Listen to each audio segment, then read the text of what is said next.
amount to cyber time bombs that are ready to go off. So they're already working toward bringing down our system. They are already in a position that with a keystroke they could take down. But why don't they do it? The power grid, because the Russians and the Chinese and the United States have so many interlocking interests. They're probably not going to do it. That's the good news. There are others who are not quite as technically capable, like the Iranians and the North Koreans, and yes, ISIS. But they would do it if they could. They would if they could, but if the they very soon will have that capability. If the National Security Agency understands what's happening, can't they build a firewall of protection to stop any of these attacks? If they know they're inside, they have the information that, look, these guys are trying to do this and want the capability of doing it, can't they stop it? The Internet was designed to be a meeting place for professors with good ideas. It was never designed to be defended. It was designed to exchange information instantaneously around the world. We are much better at cyber offense. We can do the same thing to the Russians and the Chinese as they can do. We're probably better at it than they are.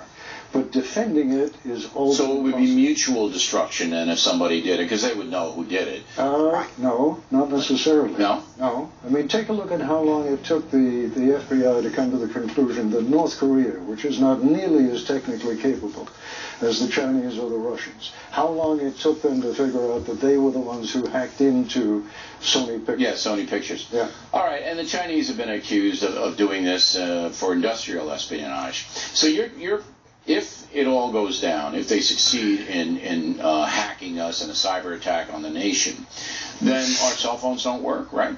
That's the easiest part, Bill.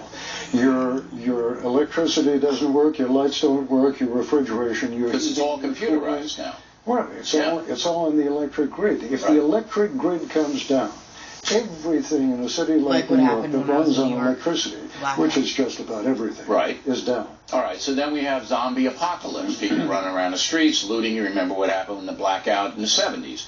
So you have disorder, anarchy, all of that. Do you foresee that happening? It is entirely possible. The only people who can stop it from happening, the military.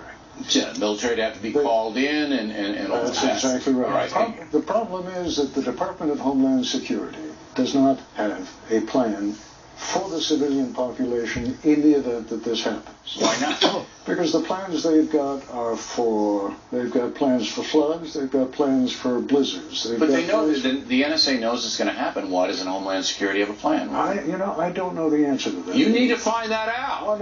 No, you're going to find out. I might. Yeah. Look, I don't like any of this internet stuff. You probably know if you watch the program. I think it's destroyed journalism. But what you're writing about will undermine physical safety. I mean, you'll have thousands of people dead. Elderly people, air conditioning go out, it's the middle of winter.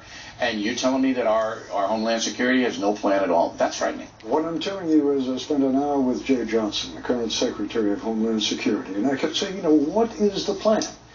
And he said, we pointed up to a bunch of white folders on the shelf. And he said, I'm sure there's a plan. I'm sure there is. I'm sure there is. But the one thing that he recommended is have a radio with extra batteries. A radio with extra batteries. And I said, what are you going to tell people after the fact that you can't tell them now when they could still do something about it? It was not a pleasant exchange. And maybe you get a kite, too, so you put it up if there's a lightning storm. That's one answer. All right, the book is very provocative. It's called Lights Out. If I had been thinking, Bill, I would have asked you to co-author. We could have called it Killing the Lights. What do you think? It's amazing that you've kept your wit after all these years, Killing the Lights. Ages.